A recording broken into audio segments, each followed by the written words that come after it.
नमस्कार आपण देखुछंती ओडिया बसीकरण। आज आम यह वीडियो माध्यम एमती किसी चमत्कारी बसीकरण विषय जानिबा जो बसीकरण आपण माने जेकोसी झील पुओं प्रयोग करें। देखंतु आपण मानक मध्यरु अधिकांश पुओ झी माने अछंती जो माने काहाकु ना काहाकु प्रेम करती किंतु से झील से पुओ आपण को प्रेम करे नाही। आपण माने चाहती तांकु जीवन सारा रखिबा पाई किंतु से झील से पुओ चाहे आपण कठू दूरे जीवा पाई। एथिपाई आपण माने अनेक प्रकार पूजा विधि करती, अनेक प्रकार तंत्र मंत्र मध्य करिकि देखंती किंतु आपण मानकु कौनसी सुफल मिलु न थाए। ताहले आपण माने एही उपायटी संपूर्ण भाव में करंतु, देखिबे आपण माने जहाँ नाम रे प्रयोग करिवे, जहाँ नाम रे एही सबु करिवे ताहले से झील पुओ जी भी हो आपण ठारे सांगे सांगे मोहित बसीकरण आकर्षण हो। जदि आपण माने संपूर्ण जानिबा पई चाहंती ताहले वीडियोटी को संपूर्ण भाव में देखंतु। आउ सबुठारु गुरुत्वपूर्ण कथा एही चैनल रे केवल मात्र आपण माने बसीकरण तंत्र मंत्र जंत्र विषय एका जानिबे। जदि आपण माने कौनसी भी बसीकरण तंत्र मंत्र जंत्र शिखिबा पई चाहंती, प्रयोग करिया पई चाहंती ताहले चैनल टी को सब्सक्राइब करिकि रखि थांतु। आपण मानकु आज होय तो एहा कष्ट किंतु आपण मानक पई आमे अतीत भविष्यत रे एमिति आहुरी सहजिया प्रयोग मध्य कहिबु जहाँ आपण माने अति सहजरे प्रयोग करि परिबे एवं जे कोनोसी झियो पुओ को निज अधीन रे रखि परिबे। तो चलंतु जानि नेबा सही संपूर्ण प्रयोग विधि। किंतु ता पूर्व आपण समस्तंकु गोटे कथा कहिबी, देखंतु जदि आपण मानक पाखरे समय नाही, आपण माने कोनोसी तंत्र मंत्र प्रयोग करि पारु नाहंती, विधि विधान जानि नाहंती, चिंता करिवार कोनोसी आवश्यक नाही। आपनक मोबाइल स्क्रीन रे जो नंबर टी शो होउची एही नंबर को आपण माने कॉल करंतु नचेत व्हाट्सएप करंतु। वर्तमान समय रे आपण माने व्हाट्सएप कले आमे अति सहज रे रिप्लाई देई पारिबो। कॉल लागिबो नाही वर्तमान समय पई किंतु व्हाट्सएप करिवे। तो चलंतु मु आपण मानकु वर्तमान कहूची सही बसीकरण प्रयोग विधि। देखंतु आपनक मोबाइल स्क्रीन रे गोटे गछ देखा जाउची। आपण माने भाबुथिबे एही गछटी आमे देखिछु आउ आमे जानिछु किंतु आपण माने देखिछंती जानिछंती किंतु इहार नाम बोधे आपण माने जानि नाहांती। कहीं विभिन्न अंचल रे एहाकु विभिन्न नाम रे डका जाए, तेणु आपण मानकु होय तो टिके कन्फ्यूजन होथिबो किंतु चिंता करंतु नाही। एहाकु ब्रह्मदंडी बोली कि कुहा जाय थाए। देखंतु एहार पत्र दंड स्वरूप होइथिबारु एहाकु ब्रह्मदंडी बोली कि कुहा जाय थाए। एही ब्रह्मदंडी आजिकाली आपण माने जे कोनसी पडिया को जिबे सेठी आपण मानकु मिली जिवो। तेणु आपण माने एहाकु चिन्हि रखंतु आउ एहाकु ही आपण माने प्रयोग करिवे बसीकरण पाई। किंतु केमिति करिवे सेटा आपण माने वीडियोटी संपूर्ण भाव में देखिबे ताहले ही जानि पारिबे। देखंतु आपण माने कोन करिवे, प्रथमे ब्रह्मदंडी गछ को जे कोनसी जगह रे चिन्हट करंतु।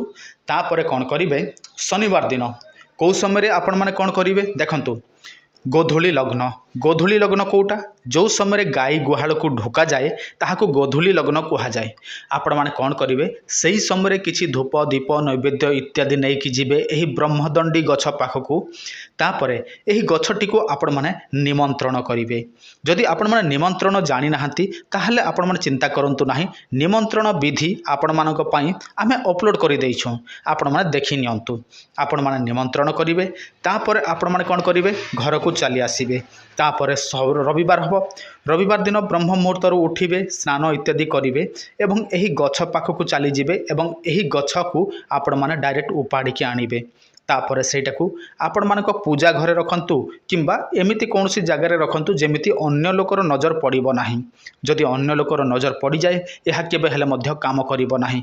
काहे कि जे कोनोसी तंत्र गुप्त भाव रे जदि आपण माने करिवे ताहले आपण माने एहा को 100% कार्य करि परिबे। जदि आपण माने लोक मानकु जणेबे ताहले केबे हेले मध्य एहा काम करिबो नाही। सेति प्रति ध्यान देबे। तापरे आपण माने एहा को जो आनिले गुप्त भाव रे एवं रखिले एबे करिवे कोन, देखंतु एटा जेते बेले सुखी जीव सेटा को आपण माने गुंड कर देबे। एही गुंड को आपण माने जत्न सहकार रखिबे। जदि आपणक गाँव रे, आपणक शहर रे, पड़िशा रे जे कोनोसी जगह रे जदि कोनोसी स्त्री लोक मरि जानती, देखंतु कोनोसी स्त्री लोक मरि गले कोन करंती, ताकू श्मशान को निया जाए एवं ताकू जाली की पाउंस कर दिया जाए। आपण माने कोन करिवे, जे कोनोसी शनिवार रविवार सही चिता भस्म बा सही पाउंस को आपण माने नै कि आसीबे। तापरे सही भस्म एवं आपण माने ब्रह्मदंडी मूलर गुंड ସେଇ ଦୁଇଟାକୁ ମିକ୍ସ କରିଦେବେ। ତାପରେ ଆପଣମାନେ କ'ଣ କରିବେ, ତନ୍ତ୍ର ସିଦ୍ଧି ମନ୍ତ୍ର ପ୍ରୟୋଗ କରିବେ। ଯଦି ଆପଣମାନେ ତନ୍ତ୍ର ସିଦ୍ଧି ମନ୍ତ୍ର ଜାଣିନାହାନ୍ତି, ଆମ ଚ୍ୟାନେଲରେ ଏକା ଅଛି, ସେସବୁ ଦେଖିଦିଅନ୍ତୁ। ତନ୍ତ୍ର ସିଦ୍ଧି ମନ୍ତ୍ର 108 ଥର ତ କରିବେ ନାହିଁ, କେବଳ ମାତ୍ର 21 ଥର କରିଦେଲେ ହେଇଯିବ। ଆପଣମାନେ 21 ଥର ତନ୍ତ୍ର ସିଦ୍ଧି ମନ୍ତ୍ର ପ୍ରୟୋଗ କରିବେ ଏବଂ ଆପଣମାନେ ଯାହା ପାଇଁ ପ୍ରୟୋଗ କରିବା ପାଇଁ ଚାହାନ୍ତି ଆପଣମାନେ ତା ଉପରେ ନେଇକି ପକାଇଦେବେ। ଦେଖନ୍ତୁ, ଏଇଟା ଆପଣମାନେ ହଜାର ହଜାର ଲୋକ ଉପରେ ପ୍ରୟୋଗ କଲେ ମଧ୍ୟ ହେବ। ଦେଖନ୍ତୁ, ଏହି ପ୍ରୟୋଗ ଆପଣମାନେ ହଜାର ହଜାର ଝିଅ ଉପରେ, ପୁଅ ଉପରେ କଲେ ମଧ୍ୟ କୌଣସି ଅସୁବିଧା ନାହିଁ। ଆପଣମାନେ ହଜାର ହଜାର ଲୋକ ଉପରେ କରନ୍ତୁ, କିନ୍ତୁ ଝିଅ ପାଇଁ ଅଲଗା, ପୁଅ ପାଇଁ ଅଲଗା। ଯଦି ଆପଣମାନେ କୌଣସି ଝିଅକୁ ବଶୀକରଣ କରିବା ପାଇଁ ଚାହାନ୍ତି ତାହେଲେ ସ୍ତ୍ରୀମାନଙ୍କର ଚିତାଭସ୍ମ ଲାଗିବ। ଯଦି ଆପଣମାନେ କୌଣସି ପୁଅକୁ ବଶୀକରଣ କରିବା ପାଇଁ ଚାହାନ୍ତି ତାହେଲେ ପୁରୁଷ ଲୋକର ଚିତାଭସ୍ମ ଲାଗିବ। ଏଇଟା ନିହାତି ଜାଣିଥିବା ଆବଶ୍ୟକ। ଆଉ ଗୋଟେ କଥା ଦେଖନ୍ତୁ, ଏମିତି ଅନେକ ଲୋକ ଅଛନ୍ତି ଯେଉଁମାନେ ଏହିସବୁକୁ କରିବା ପାଇଁ ଚାହାନ୍ତି, କିନ୍ତୁ ସେମାନେ କ'ଣ କୁହନ୍ତି, ଏଇଟା 100% କାମ କରିବ ତ, ଏହାର କୌଣସି ଗ୍ୟାରେଣ୍ଟି ଅଛି ତ? ଦେଖନ୍ତୁ, ଯଦି ଆପଣଙ୍କ ମନରେ ସେମିତି କିଛି ଭାବନା ଆସେ ତାହେଲେ ଏଇଟା କେବେ ହେଲେ ମଧ୍ୟ କାମ କରେ ନାହିଁ। କିଏ କାହାର ଗ୍ୟାରେଣ୍ଟି ଦେଇପାରେ ନାହିଁ ତନ୍ତ୍ର ମନ୍ତ୍ରରେ। ଯଦି ଆପଣମାନଙ୍କର ଇଚ୍ଛା ହେଉଛି, ଆପଣମାନଙ୍କର ବିଶ୍ୱାସ ଅଛି, ତାହେଲେ ଆପଣମାନେ ଆଖି ବନ୍ଦ କରିକି କରନ୍ତୁ, ମାତ୍ର ଏଇଟା ହେଇଯିବ।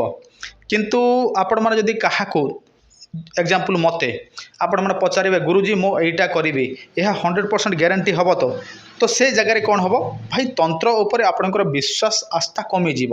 ଫଳରେ କ'ଣ ହେବ, ଆପଣମାନଙ୍କୁ କେବେ ହେଲେ ମଧ୍ୟ ଯେଉଁ ଦେବାଦେବୀ ସେମାନେ ସାହାଯ୍ୟ କରିବେ ନାହିଁ। କାହିଁକିନା ଆପଣମାନଙ୍କର ବିଶ୍ୱାସ ନାହିଁ, ତେଣୁ ଆପଣମାନଙ୍କର ତନ୍ତ୍ର ମନ୍ତ୍ର ଏହିସବୁ କାମ କରେ ନାହିଁ। ଏମିତି ଅନେକ ଲୋକ ଅଛନ୍ତି ଯେଉଁମାନେ ସେମିତି ଧାରଣା ଦିଅନ୍ତି ଆଉ ସେମାନେ ପରେ ପ୍ରୟୋଗ କରନ୍ତି, କିନ୍ତୁ ସେମାନେ ବିଫଳ ହୁଅନ୍ତି। ଯଦି ଆପଣମାନଙ୍କର ଇଚ୍ଛା ଅଛି, ବିଶ୍ୱାସ ଅଛି, ତାହେଲେ ଆପଣମାନେ କିଛି କାହାକୁ ପଚାରିବା ଦରକାର ନାହିଁ। ଆପଣମାନେ ନିଜେ କରନ୍ତୁ। ଆପଣମାନେ ହୁଏତ ଥରେ ବିଫଳ ହେବେ, 2 ଥର ବିଫଳ ହେବେ, 3 ଥର ବିଫଳ ହେବେ, କିନ୍ତୁ ଚେଷ୍ଟା କରିବେ ତାହେଲେ ଆପଣମାନେ ସଫଳ ହେବେ। କିନ୍ତୁ ଥରେ ବିଫଳ ହେବେ, 2 ଥର ବିଫଳ ହେବେ, ତାପରେ ସେହି ତନ୍ତ୍ରମନ୍ତ୍ରକୁ ଗାଲି କରିବେ, ତାପରେ ଯିଏ କହିଥିବ ତାକୁ ଗାଲି କରିବେ, ତାହେଲେ ଆପଣଙ୍କର ହିଁ ନୁକସାନ। ଯିଏ କହିଥାଏ ତାହାର କୌଣସି ନୁକସାନ ହୁଏ ନାହିଁ। କାହିଁକିନା ଆପଣମାନେ ଦେଖନ୍ତୁ, ତନ୍ତ୍ରମନ୍ତ୍ର ଏଇଟା ଈଶ୍ୱରଙ୍କ ଶକ୍ତି।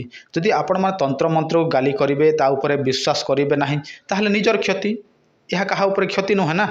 ସେଥିପାଇଁ ମୁଁ ଆପଣମାନଙ୍କୁ ପ୍ରତ୍ୟେକ ଥର କହିଥାଏ, ଯାହା ବି କରୁଛନ୍ତି ଦୃଢ଼ ବିଶ୍ୱାସ ରଖିକି କରନ୍ତୁ।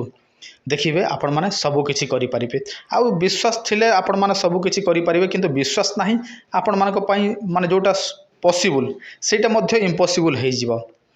ଆପଣମାନେ ଏହି ବଶୀକରଣ ଦେଖନ୍ତୁ, କେବଳ ମାତ୍ର କିଛି ବିଧିବିଧାନ ପ୍ରୟୋଗ କରିବେ, ମାତ୍ର ଗୋଟେ ଗଛକୁ ନେଇକି ଆସିବେ ଆଉ ଶ୍ମଶାନରୁ ଚିତାଭସ୍ମ। ଏବେ ଆପଣମାନେ ଭାବୁଥିବେ ଯେ ଆମେ ଶ୍ମଶାନରୁ ଯିବୁ, ଚିତାଭସ୍ମ ଆଣିବୁ, କାଳେ ଆମର କ'ଣ କ୍ଷତି ହେବ। ଦେଖନ୍ତୁ, ସେମିତି କିଛି କ୍ଷତି ହୁଏ ନାହିଁ। ଯଦି ଆପଣଙ୍କର ହୃଦୟ ଷ୍ଟ୍ରଙ୍ଗ ଥିବ ତାହେଲେ କିଛି କ୍ଷତି ହୁଏ ନାହିଁ। ଯଦି ଆପଣଙ୍କର ମନୋଭାବ ଦୁର୍ବଳ ଥିବ ତାହେଲେ ଆପଣଙ୍କର କ୍ଷତି ହେବ। ତେଣୁ ଆପଣମାନେ ଯାହା ବି କରନ୍ତୁ ପୁରା ଷ୍ଟ୍ରଙ୍ଗ ହେଇକି କରିବେ, କେବେ ହେଲେ ମଧ୍ୟ ଖରାପ ଚିନ୍ତାଧାରା ରଖିବେ।